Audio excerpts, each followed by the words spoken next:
पापा। क्या हुआ बेटा, बोलो। पापा, मुझे बहुत जोर से भूख लगी है। कल रात से मैंने खाना भी नहीं खाया। अच्छा बेटा, तुम अंदर जाओ, मैं तुम्हारे खाने का कुछ इंतजाम करता हूँ।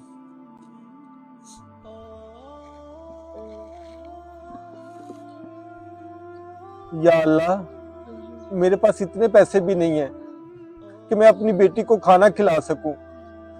अब तू ही मेरी मदद कर मेरे मालिक। अजान हो रही है, ऐसा करता हूँ पहले नमाज पढ़ लेता हूँ।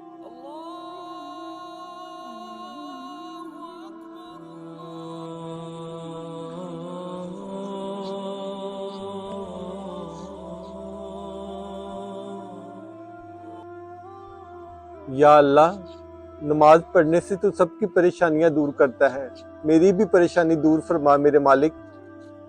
लगता है बाबा मेरे लिए खाना लेकर आए हैं। बाबा, आज ही आप भी खाना खा लें।